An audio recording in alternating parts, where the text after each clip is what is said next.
Alors, ce soir, le ministre de l'Intérieur a dit qu'ils ont fait face à des personnes qui voulaient les tuer. Le mot a été prononcé ainsi. Comment vous réagissez à cela ? Il y a plusieurs choses. D'abord, je pense qu'on n'est pas face à une crise de la démocratie, mais face à une crise de représentativité. Ça, c'est la première chose, et je pense que tout le monde l'a noté ici, qui est certainement due effectivement à la fonction de nos institutions.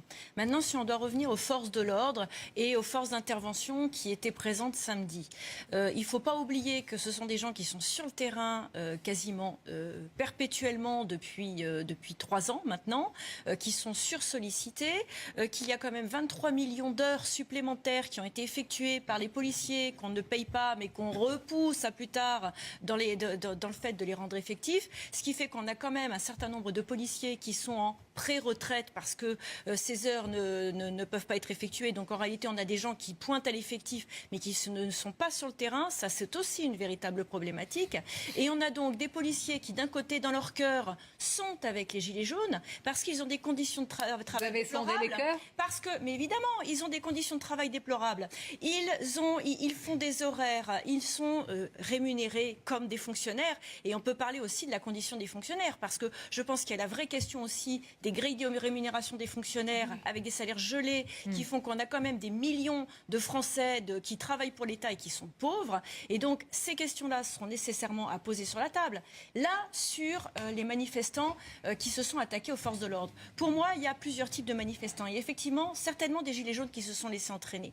Mais tous les services de sécurité l'ont dit. En début de journée, c'était l'extrême droite. Dans la journée, c'était l'extrême gauche. Et en fin de journée, l'extrême droite est revenue. Ce qui est inquiétant, c'est qu'on a quand même des journaux étrangers, notamment des journaux égyptiens, qui rapportent que les modes opératoires correspondent aux modes opératoires qui étaient employés en Égypte au moment des printemps arabes. Donc il y a aussi ces questions à se poser. Se demander si ces jeunes casseurs de banlieue n'étaient pas... Vous voulez dire qu'il y a des stratégies structurées de déstabilisation, effectivement, issues des rangs des frères musulmans. C'est une hypothèse, en tout cas, qui est soulevée par des journaux tout à fait sérieux égyptiens. Donc, il y a aussi ces questions-là qui sont à se poser. Ces casseurs de banlieue existent depuis des années, mais intégrés dans ces mouvements, il y avait manifestement des drapeaux qui correspondraient à ce genre de revendications.